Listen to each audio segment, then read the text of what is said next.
Hi hello வணக்கம். Welcome to Anjana Subi audio novels YouTube channel. இன்னைக்கு நம்ம கேட்க போகிற கதை எழுத்தாளர் அஞ்சனா சுபியின் மீண்டு வந்த சிலையே. இந்த ஆடியோ நாவல் உங்களுக்கு பிடிச்சிருந்தால் லைக் பண்ணுங்கள், கமெண்ட் பண்ணுங்கள், உங்கள் ஃப்ரெண்ட்ஸ் அண்ட் ஃபேமிலிக்கும் ஷேர் பண்ணுங்கள்.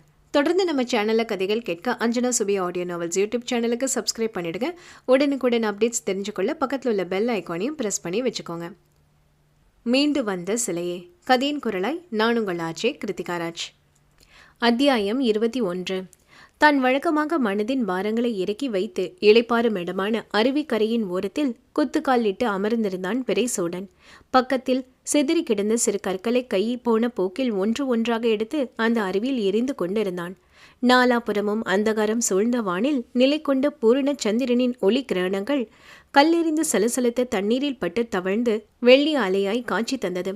அந்த நீரின் அதிர்வுகளில் சிக்கி தவித்தவனின் மனம் இறந்த தாய்க்காக இரத்த கண்ணீர் வடித்தது. ஒரு மகனாக அவருக்கான ஈமக்கிரியை கூட செய்ய முடியாத தன் நிலையை எண்ணி குற்ற குறுகுறுப்புக்கு ஆளானான். தன்னை வளர்த்த எழிலினி மீது கொண்டது போல அன்பு, பாசம், உரிமை உணர்வு இதெல்லாம் அலமேல் அம்மாளிடம் தோன்றவில்லை என்ற போதும் ஏதோ உரு தெரியாத உணர்வு ஒன்று தொண்டையை அடைத்து கொண்டு வெளிவருவேனா என சண்டித்தனம் செய்தது.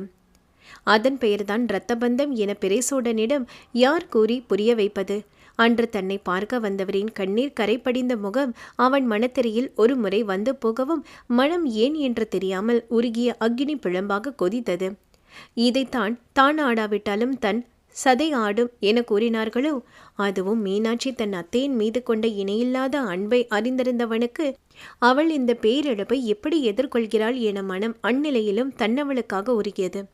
அவரை அவ்வளவு கொடுமையாக உதேசனப்படுத்தி இருக்க வேண்டாமோ என காலம் கடந்து வருந்தியவனின் உள்ளம் அவரை கொன்றவர்களுக்கு தக்க பதிலடி தந்திருந்ததில் சற்று அமைதி அடைந்திருந்தது. சமயமில்லாத அந்த சமயத்தில் தன் முதுகுக்கு பின் கேட்ட சருகுகள் மிதிப்படும் காலடி சத்தத்தில் பக்கத்தில் இருந்த இன்னும் இரத்தக்கரை காய்ந்திடாத தனது வாளை உயர்த்தியபடி வாயு வேகத்தில் திரும்பினான். கண்களில் தீயெழ உன்மத்தம் பிடித்தது போல நின்றிருந்த நண்பனை கண்டு, பிறைசுடா, நாங்கள்தான் என அவன் நண்பர்களை அஞ்சிய வண்ணம் ஆசுவாசப்படுத்த முயன்றனர்.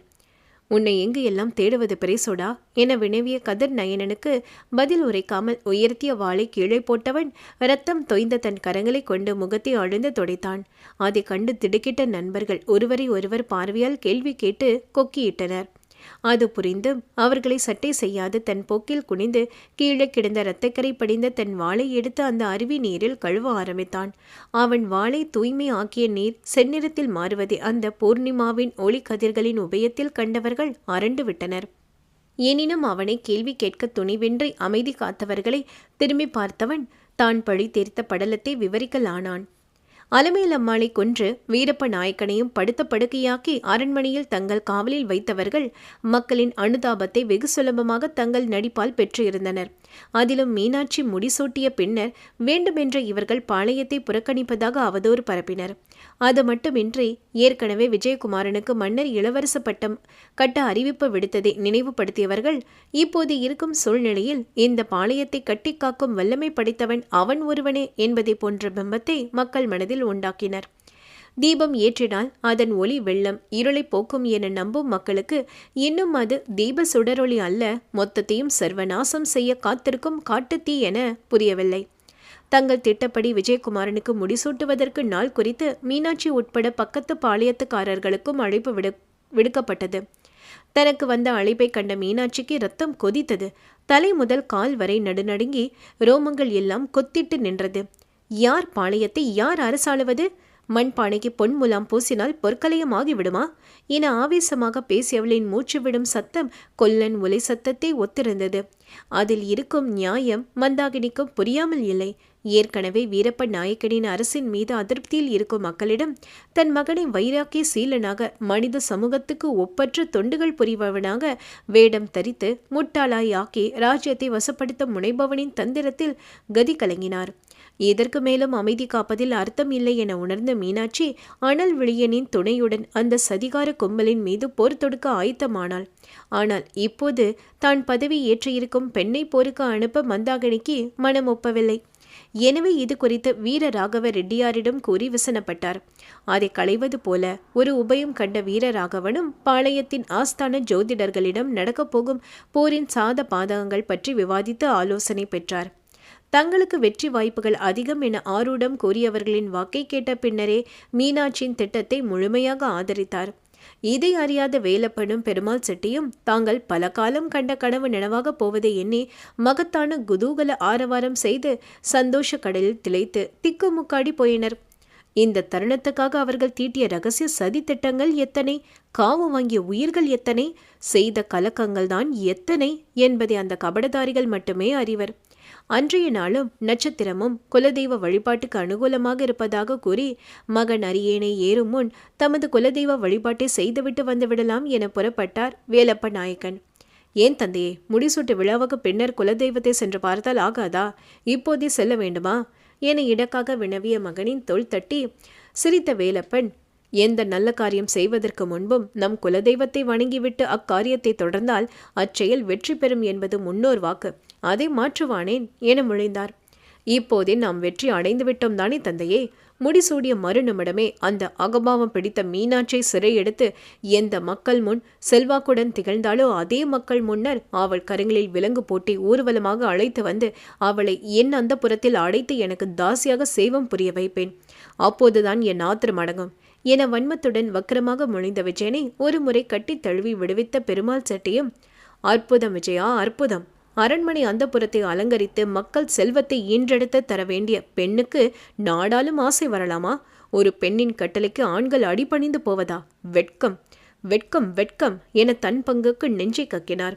அதை கேட்டு அகமகிழ்ந்த விஜயகுமாரன், அதனால் தான் சொல்கிறேன், துரிதமாக முடிசூட்டு விழாவை முடித்துவிட்டால் அடுத்த மீனாட்சியை வீழ்த்துவதில் கவனம் செலுத்தலாம்.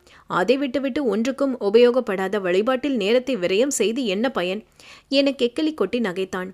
அப்போது அவன் பேச்சை கேட்ட ராஜகுரு ஒரு அடக்கப்பட்ட கோபத்துடன், நீ எந்த தெய்வத்தை வணங்கினாலும் வணங்காவிட்டாலும் பாதகம் எதுவும் விளையாது. ஆனால் குலதெய்வத்தை மட்டும் நிந்திக்காதே. சில விஷயங்கள் உனக்கு பிடிக்காவிட்டாலும் செய்துதான் ஆக வேண்டும் விஜயா என கராராக கூறினார். அவர் கூற்றை கடனே என கேட்டுக்கொண்ட விஜயன், ஆட்சிக்கு வந்ததும் முதலில் இக்கிழவரை ராஜகுரு பதவியில் இருந்து நீக்க வேண்டும், இல்லை என்றால் தொட்டதற்கெல்லாம் ஏதாவது கூறுவார் என மனதோடு எண்ணிக்கொண்டான். தன் பிரயாணத்துக்கு தயாரான வேலப்பனிடம் திடீரென வந்த ராஜகுரு, நீ தனியாக செல்ல வேண்டாம் வேலப்பா, காலம் கெட்டு கிடக்கிறது. என்னதான் இன்று போய் நாளை வருவதாக இருந்தாலும் எதற்கும் பெருமாள் செட்டியையும் துணைக்கு அழைத்து செல் என ஏதோ ஒரு வேகத்தில் கூறிவிட்டு போனார். அவர் கட்டளையை மறுக்க முடியாத வேலப்பனும் பெருமாள் செட்டியுடன் தன் குலதெய்வத்தை வழிபாடு செய்ய பயணமானார். பூரண சந்திரனின் கிரகணங்கள் அந்த கண்ணங்கரிய பயங்கரமான இருள் வானில் தவழ்ந்து விளையாடியது. உயர்ந்து ஓங்கிய மரங்கள் வாயு பகவானின் கீதத்துக்கு தலையசைத்து அப்படியும் இப்படியும் ஆடிக்கொண்டிருந்தது. அந்த அடர்ந்த மரஞ்செடி கொடிகளின் வழியாக ஊடுருவிய நிலவனின் ஒளி கதிர்கள் தூங்கிக் கொண்டிருந்த பட்சிகளின் தூக்கத்தை கலைத்து அந்த காட்டுப்பாதையில் தன் சலன ஒளியை பாய்ச்சியது. தங்கள் உறக்கம் கெட்டதில் சடசடவென இறகுகளை அடித்துக்கொண்டு ஒலி எழுப்பிய பட்சிகளின் சத்தம் அச்சமூட்டுவதாக இருந்தது. ஆனால் அதையெல்லாம் புறம் தள்ளிவிட்டு தங்கள் குதிரைகளில் அமர்ந்திருந்த வேலப்பனும் பெருமாளும் தங்கள் மெய்க்காவலர்கள் புடை சொல்ல அந்த அடர்ந்த காட்டுப்பகுதியில் தங்கள் பயணத்தை விடாது தொடர்ந்தனர். பாதுகாப்பு கருதி 8 வீரர்கள் தீவர்த்தியை உயர்த்தியபடி அவ்விருவருக்கு முன்பு புரவியை செலுத்த மீதமிருந்த 6 வீரர்கள் அவர்களுக்கு பின் வந்து கொண்டிருந்தனர். அப்போது, நண்பா, என் மனத்தின் உவகையை வார்த்தைகளில் விவரிக்க இயலாது. என்ன, அந்த கிருஷ்ணப்பனின் பாளையத்தையும் சேர்த்து அபகரிக்க முயன்றதுதான் நடக்கவில்லை என தன் கைகளை முஷ்டியாக்கி காற்றில் வீசி உரைத்த பெருமாள் செட்டியின் மற்றொரு கரம் புரவியின் கடிவாளத்தை பற்றியிருந்தது. எதற்கா கவலைப்படுகிறாய்? விஜயன் முடிசூடிய 3ஆம் நாள் வீரப்பனின் புதிய வாரிசு தொடங்கி அந்த கிருஷ்ணப்பனின் பாளையமும் அதை ஆளும் அரசு என அனைவரும் என்ன கதிக்கு ஆளாகிறார்கள் என்று பார் என வேலப்பன் முடிக்கவில்லை. பயங்கரமான பெருங்கூச்சலுடன் என அவர்களுக்கு பின்னால் வந்து கொண்டிருந்த வீரர்கள் அனைவரும் எங்கிருந்தோ பாய்ந்து வந்த ஈட்டிக்கு பலியாகி நெஞ்சை பிடித்து கொண்டு சாய்ந்தனர். அதற்குள் முன்னால் வழி நடத்தி சென்று கொண்டிருந்த வீரர்கள் தங்கள் புரவியின் கடிவாளத்தை பிடித்து இழுத்து நிறுத்தினர். புரவியை திருப்பிக் கொண்டு அவசரமாக வந்தவர்கள் குத்தீட்டி பாய்ந்து இரத்த வெள்ளத்தில் இறந்து கிடந்த காவலர்களை கண்டு திடுக்கிட்டனர். இறந்தவர்களை சுமந்த குதிரைகள் எல்லாம் மிரண்டு இருட்டில் திசைக்கு ஒன்றாக தறிக்கட்டு ஓடின. அந்த அதிர்ச்சியில் ஒரே பணியாய் உறைந்து நின்ற மற்றவர்கள் மீது சடசடவென எங்கிருந்தோ அம்பு மழை பொழிய ஆரம்பித்தது. அதில் நிலை தடுமாறிய வீரர்களின் புறவிகள் அனைத்தும் முன்னங்காலை தூக்கி கனைத்தபடி கட்டுப்பாடு இழந்த நிலையில் ஓடின. சில வீரர்கள் அதன் வேகத்துக்கு ஈடு கொடுக்க இயலாமல் கீழே விழுந்தனர். சிலர் முயன்ற அவற்றை தங்கள் ஆளுகையில் கொண்டு வர படாத பாடுபட்டனர். அந்த மை இருட்டில் யார் தங்களை தாக்குகிறார்கள் என தெரியாமல் போராட்டத்தில் ஈடுபடுவது முட்டாள்தனம். அதுவும் ஒரு நாள் சென்று வர எதற்கு சேனையும் பரிவாரங்களும் என எண்ணி குறைந்த வீரர்களுடன் வந்த தன் அலட்சியத்தை எண்ணி நொந்து கொண்ட வேலப்பனும் பெருமாள் செட்டியும் எஞ்சிய வீரர்களை திரட்டி கொண்டு வந்த வழியே திரும்பி செல்ல முனைந்தனர். அப்போது எங்கிருந்தோ ஒரு புதரில் இருந்து 4 கால் பாய்ச்சலில் அடிவானத்தின் இருளை கீறி மின்னல் வெட்டியது போன்று ஆஜானு பாகுவான தேகத்துடன் தன் வெண்ணிற புறவியின் மீது காட்சி தந்தான் பிறைசோடன். தலை முதல் கால் வரை கருப்பு அங்கி மறைக்க ரௌத்திரம் சுமந்த கண்கள் மட்டும் வெளிக்காட்டிய வண்ணம் கையில் வாள் ஏந்தி நின்றவன் அவர்கள் கண்களுக்கு நீதியை நிலைநாட்டும் அழகர்மலை கருப்பண்ண சாமியாகவே தெரிந்தான். அவர்களை 4-5 முறை சுற்றி புழுதியை கிளப்பிய வண்ணம் நின்றவனை தாக்க பாய்ந்தனர் மெய்காவலர்களில் 2. தன் குதிரையில் அமர்ந்த வாக்கில் ஒரு கையில் கடிவாள கயிற்றையும் மறு கையில் சுழற்றிய வாளுமாக புயல் காற்றாய் சீறி பாய்ந்தவனின் வாள் எதிராளியின் சிரத்தை கொய்து மண்ணில் வீழ்த்தியது. கண்ணிமைக்கும் நேரத்தில் மண்ணில் உருண்டோடிய சிரத்தை பார்த்த வேலப்பனின் முகம் புயல் கண்ட வானத்தைப் போல இருண்டது. தன்னுடன் வந்த சக வீரனின் முண்டத்தை சுமந்த குதிரை அந்த மையிருட்டில் கண்மண் தெரியாமல் ஓடி மறைந்ததை கண்ட மற்றொரு வீரனுக்கு வயிற்றில் புலியை கரைத்தது. எனினும் முயன்று வரவழைத்து கொண்ட தைரியத்துடன் முன்னேறியவனின் நெஞ்சை பதம் பார்த்தது பிறைசோடனின் குருவாள். அவனது கோர குருதியங்களைக் கண்டு பின்வாங்கிய ஏனைய வீரர்களுக்கு, ஏன் பார்த்து கொண்டிருக்கிறீர்கள்? போய் அவனை தாக்குங்கள். உடலில் உயிர் மட்டும் விட்டுவிட்டு காட்டு விலங்குகளுக்கு அவனை உணவாக்குங்கள் என கட்டளையிட்ட பெருமாள் செட்டியின் வாய்க்குள் பாய்ந்த கூர்மையான வேலின் முனை அவர் கபாலத்தை பிளந்து பின்னந்தலை வழியாக வெளியேறியது. ஒரு கணம் தன்னுடன் நின்று பேசிக் கொண்டிருந்த நண்பன் அடுத்த நிமிடம் சுழற்காற்றில் வேருடன் பறிக்கப்பட்ட நெடுமரமாக தரையில் சாய்ந்து துர்க்கதி அடைந்ததை கண்களால் கண்ட வேலப்பன் ஸ்தம்பித்து நின்றார். சற்று நேரத்தில் கைகலப்பும் கத்திகள் மோதிக்கொள்ளும் சத்தமும் இடி முழக்கமாக கேட்டது. அதற்குள் எஞ்சிய வீரர்கள் தங்கள் புறவியில் அமர்ந்தபடி அவனை சுற்றி வளைத்தனர். அப்படியும் இப்படியுமாக அவர்கள் கையில் சுழன்ற கத்தியையே கவனித்த பிறைசூடினின் விழிகள் எப்படி அந்த கிராதகர்களின் வீச்சில் இருந்து அகப்படாமல் தப்பிப்பது என வேகமாக யோசித்தது. அடுத்த நிமிடம் தன் புறவியான கருப்பனுக்கு சமிகை புரிந்தான். அதுவும் நண்பனின் பாஷை புரிந்தது போல கனைத்து தன் முன்னங்கால்களை காற்றில் உயர்த்த சமயோசிதமாக செயல்பட்டு ஒரே வீச்சில் அவர்களை எல்லாம் துவம்சம் செய்திருந்தான். அவன் கையாளும் கொடூரமான போர் முறை கண்டு உலர்ந்தது வேலப்பனுக்கு. அவசரமாக தன் புறவிய செலுத்தி தப்பிக்க முனைந்தவரின் முதுகை பதம் பார்த்தது பிறைசோடனின் கூர்மையான சின்ன கத்தி. ஆ, ஐயோ என கத்தி கீழே விழுந்தவரை 2 விழிகளிலும் மின்னல் தெறிக்க பார்த்தான் பிறைசோடன். தன் புறவியிலிருந்து இறங்கி தன்னை நோக்கி நிதான எட்டுக்கள் வைத்து வந்தவனிடம், என்னை விட்டுடு, பொன் பொருள் நிலம் எது வேணாலும் தருகிறேன் என கை கூப்பியவாறு பின்னோக்கி நகர்ந்தார். அதை கண்களில் வெறி ஏற பார்த்து ரசித்தவன், விட்டு விடுகிறேன், ஆனால் நான் கேட்டதை நீ தர வேண்டும் என இயம்பியவாறு பக்கத்தில் பெருமாள் செட்டியின் கபாலத்தை பிளந்தபடி நீட்டிக்கொண்டிருந்த தன் ஈட்டியை சடார் என உருவிய வேகத்தில் அவன் முகத்தில் அச்சடலத்தின் ரத்தம் தெரித்தது.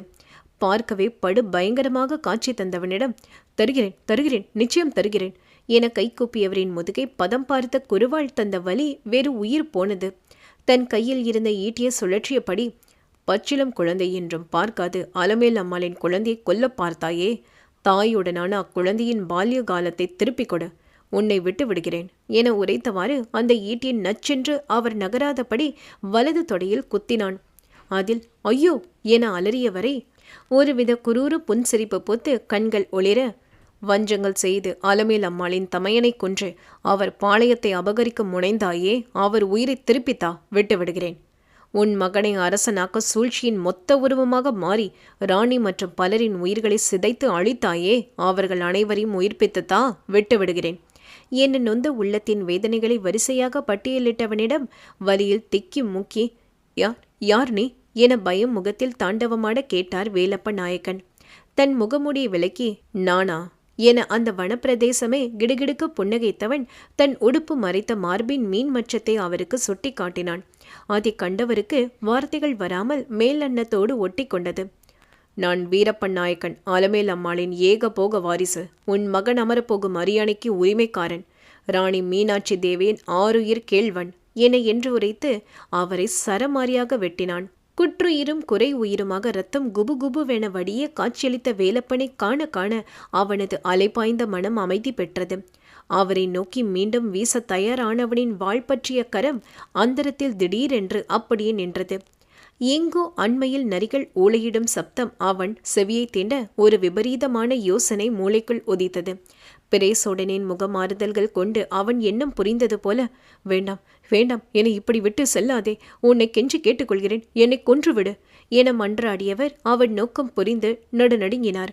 அதை புறம் தள்ளி, இது நீ செய்த பாவத்தின் கூலி என மொழிந்து திரும்பி பார்க்காமல் தன் புறவையில் ஏறி சென்றான் பிரேசோடன். அந்த கனமான நிசப்த நேரத்தில் ஒரு நரிக்கூட்டத்தின் பசிக்கு உணவானது அந்த கேவலமான மனித பிறவி. அந்த மரண ஓலத்தில் அவன் மனதில் கனன்ற ஆத்திரம் தணிந்தது. சில அடி தூரம் சென்று கொண்டிருந்தவனின் இதழ்களில் ஒரு ஆறுதலான புன்னகை உண்டானது. நடந்த இவை அனைத்தையும் தன் நண்பர்களிடம் கூறியவன் அந்த அருவி நீரில் இறங்கி ஒரு முழுக்கு போட்டுவிட்டு எழுந்தான். அப்போது, இதுவரை அழகர் மலை கள்வர்கள் என பெயர் மட்டும்தான் இருந்தது. இப்போது ராணி அலமேல் அம்மாளின் இறப்புக்கு பிறகு அழகர் மலை கொலைகாரர்கள் என பட்டம் நிலைத்து விட்டது என குரலில் ஏளனம் துணிக்க கூறிய அந்திரனை கூர்ந்து பார்த்து, என்னை வளர்க்காவிட்டாலும் அவர் கருப்பையில் ஜனித்து 10 மாதம் அவர் உதிரத்தில் வளர்ந்திருக்கிறேன். அந்த நன்றிக்காக என வைத்துக்கொள் அந்திரா என தன் ஆடையையும் வாளையும் எடுத்துக்கொண்டு அவனை கடந்து சென்றவன் திரும்பி வந்து, நான் கல்வன்தான், பற்றில்லாத கல்மனதுக்காரனில்லை என கூறிவிட்டு அவன் பதிலுக்கு காத்திருக்காமல் சென்று விட்டான். அந்திரனுக்கு ஏனோ பிரேசோடனின் இச்செயல் ஒருவித உறுத்தலை தந்தது. நண்பனை இந்த நிலைக்கு தூண்டியது மீனாட்சியின் மீது அவன் கொண்ட காதல்தானோ என சிந்தனை வயப்பட்டிருந்தவனுக்கு இருவரும் கைகோர்த்து நின்றிருந்த காட்சி மனத்திரையில் வந்து போனது.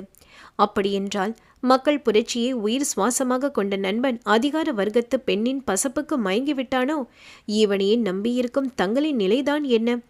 இப்படி ஒரு சுயநலமாக யோசிக்க தங்கள் பிரேசோடனுக்கு தெரியாதே என்ற எண்ணம் உதித்த மறுநொடி தங்கள் முன் நிற்பது ராணி மீனாட்சி தேவியின் கைப்பாவையாக உருமாறி நிற்கும் அவளின் காதலன் என ஒரு மனம் இடித்துரைத்தது. இப்படி பலவாறாக யோசித்துக் கொண்டிருந்தவனின் எண்ணப்போக்கு பயணிக்கும் திசை அறிந்தது போல, தேவையில்லாமல் குழப்பிக் கொள்ளாதே அந்திரா, பிரேசோடன் எதையும் எடுத்தோம் கவிழ்த்தோம் என செய்பவனில்லை, அதை மட்டும் நினைவில் கொள் என நம்பிக்கையூட்டும் குரலில் கூறிவிட்டு நகர்ந்தான் கதிர்நயனன். ஆனால் அவன் கூறியது அந்திரனின் புத்தியில் ஏறியதா என்றுதான் தெரியவில்லை.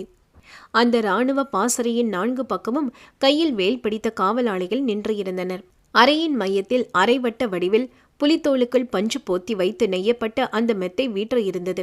அதில் ஒரு காலை குத்துக்காலிட்டு மறுகாலை மடக்கி அமர்ந்திருந்தாள் ராணி மீனாட்சி தேவி.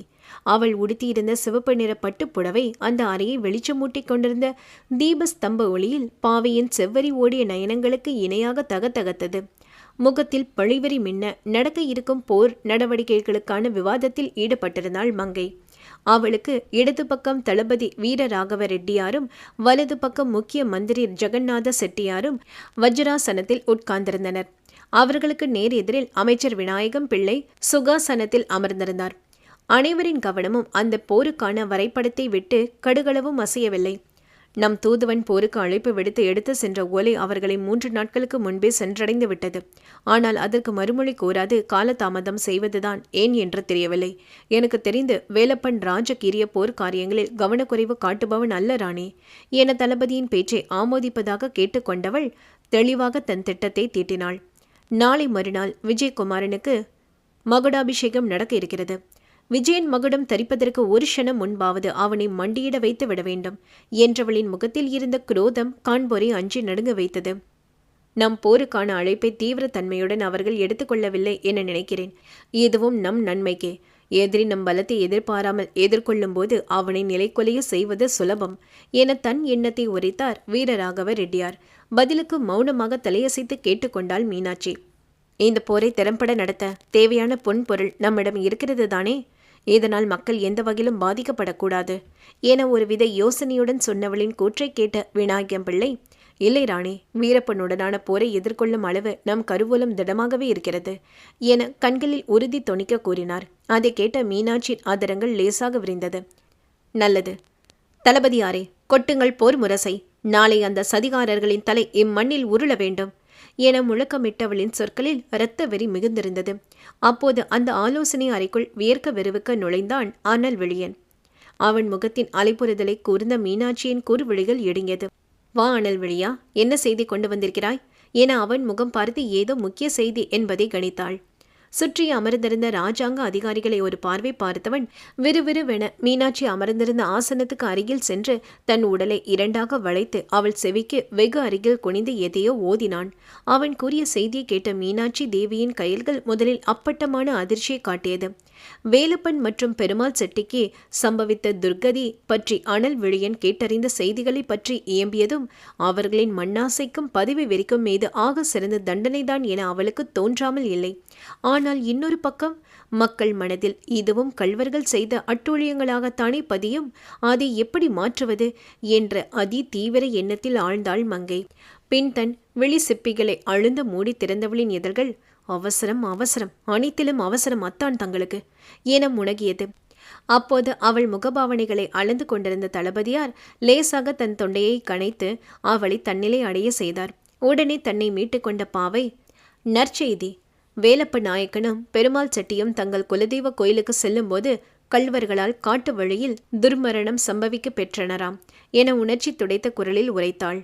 அவள் நிலை புரியாது, விஜயனை வெற்றி கொண்ட பின்னர் இக்கள்வர் கொட்டத்தை அடக்க ஏதாவது செய்தே ஆக வேண்டும் என உணர்ச்சி பிரவாகம் எடுக்க பேசினார் முக்கிய மந்திரி ஜெகநாத செட்டியார். நிச்சயம் கொட்டத்தை அடக்கத்தான் வேண்டும். ஒரு மாதிரி குரலில் அவர் கூறியதையே திரும்ப ஏம்பி அனல் விழியனுடன் பார்வையில் எதையோ விவாதித்து கொண்டிருந்தாள் மீனாட்சி. உண்மையில் இது நல்ல வாய்ப்பு. வழி நடத்த ஆள் இல்லாமல் தத்தளித்துக் கொண்டிருக்கும் விஜயனை சுலபமாக வீழ்த்தி விடலாம். வியூகம் எதுவென கூறுங்கள், நம் வீரர்கள் களம் காண தயாராக இருக்கிறார்கள் என மீண்டும் போர் ஆலோசனை பற்றிய பேச்சுகள் அவள் கவனத்தை இழுத்தார் தளபதி. அதில் தரை இறங்கியவள் தங்கள் சேனைகளின் மாதிரி சித்திரத்தை கூர்ந்து அர்த்த சந்திர வியூகம் என்ற அந்த 3 வார்த்தைகளை உதிர்த்தாள். அதுவா என அனைவரும் வாய்ப்பிழந்தனர். அது பாரதத்தின் 3வது நாள் பீஷ்மனின் கருட வியூகத்தை தகர்க்க அர்ஜுனன் கையாண்ட கடும் அணிவகுப்பாயிற்றே என முதல் முறை வாயை திறந்தார் அவ்வளவு நேரம் அமைதி காத்த விநாயகம் பிள்ளை. ஆம், வீரப்ப நாயக்கனின் பாளையம் சிறிதெனினும் படைபலம் மிக்க வீரர்களை கொண்டவர்கள். எனவே எதிரிகளின் மொத்த படையையும் தகர்த்து சுலபமாக அவர்கள் கோட்டைக்குள் புக இந்த வியூகம்தான் சரி என விளக்க ஆரம்பித்தவளின் மதி யூகத்தைக் கண்டு ஆண்கள் அனைவரும் ஸ்தம்பித்தனர்.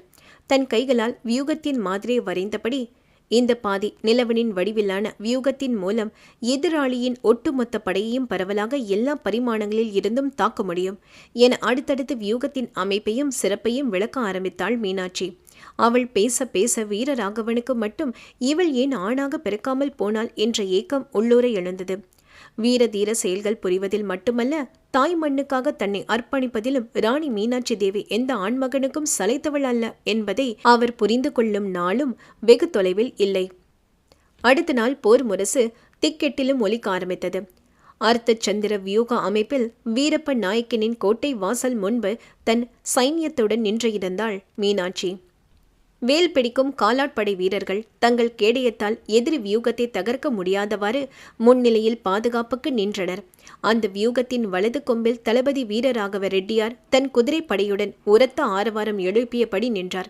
அதன் இடது கொம்பில் அனல் விழியன் தன் வில்லம்பு சேனையுடன் பேரிகை ஒலிவானை கிளைக்க வந்து கொண்டிருந்தான். அந்த பிறைச்சந்திர வியூகத்தின் மத்தியில் வாள் ஏந்திய வீரர்கள் சூழ தன் யானை மீது உருவிய உடைவாளை உயர்த்தி பிடித்தபடி மொத்த சேனையையும் வழிநடத்தி கொண்டு வந்தாள் ராணி மீனாட்சி தேவி. விஜயகுமாரன் எதை எதிர்பார்த்திருந்தாலும் இப்படி ஒரு ஒருங்கிணைந்த போர் அணிவகுப்பை மீனாட்சியிடமிருந்து எதிர்பார்க்கவில்லை. தன் தந்தையும் அவரது உயிருக்கு உயிரான நண்பனும் படு பயங்கரமான முறையில் யமலோக பதவி அடைந்ததை அறிந்து மீள முடியாத துக்கத்தால் பீடிக்கப்பட்டான். இப்படி ஒரு நிலையிலா தன் முடிசூட்டு விழா நடக்க வேண்டும் என வேதனையின் உச்சத்தில் இருந்தான். அச்சமயம் மீனாட்சி போருக்காக விடுத்த ஒலையை கண்டு அவன் மூளை யோசிக்கும் செயல்திறனை இழந்திருந்தது. என்னதான் அவள் ஆயுத பயிற்சி பெற்றிருந்தாலும் அனுபவ அறிவின்றி ஒரு போரை தலைமையேற்று நடத்தும் அளவு ஒரு பெண்ணிடம் திறமை இருக்குமா? கிடையவே கிடையாது. நிச்சயம் தடுமாறுவாள் என தப்பாக கணக்கு போட்டான். அதை கண்டித்த ராஜகுருவை, அன்று என் தந்தை செல்லாமல் நான் தடுத்து நிறுத்த முயன்றபோது ஒன்றுக்கும் உதவாத காரணத்தை கூறி அவருடன் எனக்கு வழிகாட்டியாக திகழ்ந்த பெருமாள் செட்டியையும் பரலோகம் அனுப்பிவிட்டீர். இனி உன் பேச்சை கேட்க நான் தயாராயில்லை என அவரை முகத்தில் அறைந்தது போல பேசி அடக்கிவிட்டான். என்னதான் சில பல போர்களின் தன் தந்தையுடன் பங்கேற்று இருந்தாலும் இப்படி ஒரு வியூகத்தை திறம்பட தகர்க்க தெரியாமல் திணறி திண்டாடினான். எதிரியின் குருதியால் நம் குலதெய்வத்துக்கு அபிஷேகம் நடத்துவோம், முன்னேறுங்கள், வெற்றி நமதே, ஹரஹர மகாதேவா என வீர முழக்கமிட்டவளின் குரலுக்கு கட்டுப்பட்ட படை நாலாபுரமும் விஜயனின் படையை சுற்றி வளைத்தது. அவள் முகத்தில் ஆக்ரோஷமில்லை, ஆனால் வீரத்தின் தேஜஸ் குடிக்கொண்டிருந்தது. அது தந்த நம்பிக்கை அக்னி ஜுவாலையாக தகிக்க அம்பாரி மீது அமர்ந்திருந்தவள் பார்க்க அந்த மகிஷாசுர மர்தினியாக காட்சியளித்தாள். தன்னால் இயன்றவரை சண்டையிட்ட விஜயன் ஒரு அளவுக்கு மேல் முடியாமல் பின்வாங்கினான். போர்க்களத்தில் இருந்து தப்பித்து கோட்டைக்குள் வந்தவனை நிறுத்திய ராஜகுரு வடுகநாதன், இப்போதாவது நான் சொல்வதை கேள் விஜயா, வீரத்தை விட விவேகம் அதிமுக்கியம். இங்கிருந்து தப்பித்து செல், அதோ சுரங்கப்பாதை என கை காட்டினார். மேலும் தொடர்ந்து, உன் உடலில் ஓடுவது வேலப்பனின் ரத்தம். நிச்சயம் அவன் சாமர்த்தியத்தில் பாதியாவது உன்னிடம் இருக்கும். யோசி, எப்படி உன்னை ஓட ஓட இன்று விரட்டியவர்களை, உன் தந்தையை கொல்ல காரணமானவர்களை பழித்தெரித்து அரியணை ஏறலாம் என யோசித்து திட்டமிட்டு பெரும் படையுடன் வா என வழிவகுத்து தந்தார். கோட்டை மதில் மீதிருந்த போர்க்களத்தை ஒருமுறை கண்டவனுக்கு மயிர் கூச்செறிந்தது. மீனாட்சி சுமந்து வந்த யானை ஆக்ரோஷத்துடன் எதிரில் வந்தவர்களை எல்லாம் தன் உலோக கவசம் அணிந்த கூரிய தந்தத்தால் குத்தி கிழித்தது. துவம்சம் செய்து கொண்டிருந்தது. அதன் கால்களில் மிதிப்பட்டு நசுங்காமல் தப்பிக்க அவனது வீரர்கள் பெரும்பாடு பட்டு கொண்டிருந்தனர். அதை பார்த்தவனின் உடலில் அலை அலையாக ஒருவித அதிர்வு படர்ந்தது. ராஜகுருவின் பேச்சை ஏற்று தப்பித்து சுரங்கத்தினுள் செல்ல ஆயத்தமானவன் திடீரென்று, ராஜகுரு என அவரை விழித்து நிறுத்தினான். என்ன என்பது போல திரும்பியவரின் கண்டத்தை கண்ணமைக்கும் நேரத்தில் அவன் குருவால் பதம் பார்த்தது. அவர் ரத்தம் அந்த கோட்டை சுவர்களில் பட்டு தெரித்தது. துரோகி என மூச்சுக்கு ஏங்கி கழுத்தரித்து துடிதுடித்தபடி உயிர் துறந்தவரை காலால் தள்ளி, ஒருவேளை நீ பிடிப்பட்டு அவர்கள் செய்யும் சித்திரவதை தாங்காமல் நான் தப்பித்து சென்ற திசையை கை காட்டிவிட்டால் என ஏத்திவிட்ட ஏனியை எட்டி உதைத்த கதையாக வழிகாட்டிய குருவையே கொன்றுவிட்டு தப்பித்தான் அந்த பாதகன். தலைவன் இல்லா சேனைகள் ஆளுக்கு ஒரு பக்கம் சிதறி ஓட வெகு சுலபமாக கோட்டை வாசலை தன் யானையையும் போர் வீரர்களையும் கொண்டு தகர்த்துவிட்டு உட்புகுந்தது மீனாட்சியின் படை. எங்கு தேடியும் விஜயன் கிடைக்காததில் பயங்கர அதிருப்திக்கு உள்ளானவள் அங்கு கொலை செய்யப்பட்டு கிடந்த ராஜகுருவை கண்டு திடுக்கிட்டாள். அப்போது கோட்டையின் ஏனைய பகுதியில் விஜயனை தேடி சென்ற வீரர்கள் அவசர கதியில் அவளிடம் வந்து, ஒரு துயரமான செய்தி தேவி. வேலப்பனால் சிறை காவலில் வைக்கப்பட்டிருந்த உடல்நலம் குன்றிய உங்கள் மாமன் வீரப்ப நாயக்கன் எப்போது உயிர் நீத்தார் என தெரியவில்லை. அவர் உடல் அழுகிய நிலையில் கேட்பாரற்று கிடக்கிறது என அடுத்த இடியை இறக்கினார். அதை கேட்ட மீனாட்சிக்கு கூடான் நட்பால் தான் கெட்டதுமில்லாமல் தன் சந்ததிகளின் தலையிலும் பாவ கணக்கை ஏற்றிய மாமனை எண்ணி மனம் நொந்தது. எஞ்சி இருக்கும் அவரது உடலையாவது நல்ல முறையில் தகனம் செய்ய ஏற்பாடு செய்ய சொன்னாள். மேலும் அனல் விழியனை தனியாக அழைத்து பிறைசோடனுக்கு தகவல் பகிர கட்டளையிட்டாள். அராஜகத்துக்கும் அநீதிக்கும் பெயர் போன பாளையத்துக்காரர்தான் தன் தந்தை என தெரிந்தும் எதிர்த்து நின்றவன் அவரது இறப்புக்கு வருந்த போவதில்லை என தெரிந்தாலும் அவனிடம் கூறும் கடமை தனக்கு இருப்பதை உணர்ந்து செயல்பட்டாள். மேலும் தன் தளபதி வீர ராகவனிடம் வந்தவள், இந்த பாளையம் மட்டுமல்ல, சுற்று வட்டாரத்தில் நட்பு உறவு கொண்ட அனைத்து பாளையங்களின் இண்டு இடுக்குகள் கூட விடாமல் தேடுங்கள். எனக்கு அந்த விஜயகுமாரன் உயிருடன் வேண்டும் என கோபாவேசமாக தன் கழுத்து நரம்புகள் புடைத்து எழும்ப முழக்கமிட்டாள் காரிகை. அதே நேரம் அனல் விழியன் மூலம் வீரப்ப நாயக்கன் இறந்த செய்தி கிடைக்க பெற்றான் பிறைசோடன்.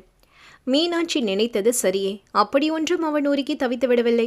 கூறப்போனால் வீரப்பனின் இறப்பை விட விஜயகுமாரனை சிறை எடுக்க கிடைத்த நல்ல சந்தர்ப்பத்தை தவறவிட்ட தன்னவள் மீது பிறைசோடனுக்கு கட்டுக்கடங்காத கோபம் வந்தது. முகத்தில் ஒரு சிறு மாறுதல் கூட காண்பிக்காமல் தன் புரவியான கருப்பனின் கடிவாள கயிறை கையில் பற்றி நின்றவன், உன் ராணியை திறம்பட நல்லாட்சி செய்து நாட்டு மக்கள் நலனில் கவனத்தை செலுத்த சொல். இனி அந்த விஜயகுமாரன் இந்த பிறைசோடனின் இலக்கு என தன் தாயை கொன்றவனை பழித்தீர்க்க ஆயத்தமானான்.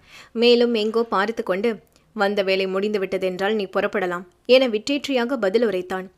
அவன் இறுதியாக விஜயகுமாரனை பழித்தீர்க்கப் போவதை பற்றி கூறிக்கொண்டிருந்த போது அங்கு பிரசன்னமானான் அந்திரன். அன்று இளவரசியுடன் சென்ற அனல்விழியன் மீனாட்சியின் அந்தரங்க பாதுகாவலனாக பொறுப்பேற்றதை அவனும் நன்றாக அறிவான். இது குறித்து அரசல் புரசலாக தங்கள் கூட்டத்தினரிடம் ஒரு சலசலப்பு எழுந்தது அவனுக்கு தெரியும். பதவியையும் பட்டத்தையும் வேண்டாம் என ஒதுக்கும் நண்பனை வளைக்கவே அவனது சகோதரனான அனல்விழியனை மீனாட்சி அவள் புறம் இழுத்து கொண்டதாக தனக்குத்தானே ஒரு காரணத்தை வேறு கற்பித்து கொண்டான். அன்று பெற்ற கடனுக்காக வேலப்பனையும் பெருமாள் செட்டியையும் கொன்றதாக இயம்பிய நண்பன் இன்று விஜயனை பழித்தீர்க்க முனைவதற்கும் ஏதாவது ஒரு கதை சொல்லுவான் என மனதில் எண்ணினான். எது எப்படி என்றாலும் பிறைசோடனை மீனாட்சியின் வலையில் சிக்காமல் பாதுகாக்க வேண்டும். அவன் எண்ணம் நோக்கம் அனைத்தும் இந்த மண்ணின் மக்களின் பாதுகாப்பு பற்றி இருப்பதுதான் நன்று. இப்படி பலவாறு தன் எண்ணங்களுக்குள் சிக்கி ராட்டினமாக சுழன்றான். திரும்ப செல்லும் அனல்விழியனிடம், விஜயனுக்கு நான் ஒரு முடிவு கட்டும் வரை மீனாட்சி தேவி விட்டு நொடி பொழுதும் அகலாதே அனல்விழியா என்ற பெரிசோடனின் இறுதி வார்த்தைகள் கொஞ்சம் தயங்கி கெஞ்சலாக ஒலித்ததோ. ஒரு நெடுமூச்சுடன் திரும்பி நடக்க ஆயத்தமான பெரிசோடனை கட்டி போட்டது அந்த குரல். என் தந்தை கிருஷ்ணப்ப நாயக்கரின் வம்சத்து விசுவாசி. அவரை போன்று நானும் இனி மீனாட்சி தேவியார் கண்களால் இடும் பணியை சென்னிமேல் தூக்கி வைத்து நிறைவேற்ற கடமைப்பட்டுள்ளேன் என தன் செவி தீண்டிய வார்த்தைகளுக்கு மறுமொழி அளித்த விழியனின் இதழ்களில் ஒரு இளமுறுவல் உதித்தது. மீண்டும் திரும்பி நடந்து வந்த பெரிசோடன் அருகில் நின்றவன், நீ மன்னர் குலத்தில் பிறந்தாலும் உன் உடன்பிறவா சகோதரனாக உனக்கு ஒரு உறுதி அளிக்கிறேன். இந்த உடலை விட்டு உயிர் பிரியும் வரை ராணி மீனாட்சி தேவியின் என ஏதோ கூற வந்தவன் சட்டென, இல்லை இல்லை என்று வார்த்தைகளை கொஞ்சம் திருத்தி, எனது தமையனின் மனைவி மீனாட்சி தேவியாரின் நிழலாக இருந்து எப்பேற்பட்ட பேரபாயம் வந்தாலும் அவரை ஒரு துரும்பும் அண்டாது காப்பேன். இது எனக்கு கிடைத்த பெரும் பாக்கியமாவே கருதுகிறேன் என உணர்ச்சி பொங்க பெரிசோடனின் கரங்களில் உறுதி கூறினான். அந்த பரிசுத்தமான மனிதனின் ஆன்மா தான் கூறியதை நிறைவேற்றாமலேயே தன் கூட்டை விட்டு பிரிய போவதை எண்ணி அவன் சத்திய பிரமாணம் எடுக்கும்போது கேட்டுக்கொண்டிருந்த தர்ம தேவதையும் ஓசை எழுப்பாமல் கண்ணீர் உகுத்தது. இயற்கை மட்டுமல்ல, அந்த நீதி தேவதையும் காலசக்கரத்தின் சுழற்சிக்கு கட்டுப்பட்டவள்தான். அதர்மம் மண்ணோடு மண்ணாகவும் தர்மம் தழைத்து ஓங்கிடவும் கால அவகாசம் தேவைப்பட்டதோ. இப்போது அந்த கால அவகாசத்தில் தன் முடிவரை நோக்கி பயணப்பட போவது அந்த நீசர்களா, இல்லை இந்த தர்மவான்களா? கதையில் அடுத்து என்ன என்பதை தெரிந்து கொள்ள எங்களோடு இணைந்திடுங்கள். இந்த கதை உங்களுக்கு பிடிச்சிருந்தால் லைக் பண்ணுங்கள், கமெண்ட் பண்ணுங்கள், உங்கள் ஃப்ரெண்ட்ஸுக்கும் ஷேர் பண்ணுங்கள். மீண்டும் அடுத்த அத்தியாயத்தில் சந்திப்போம். நன்றி.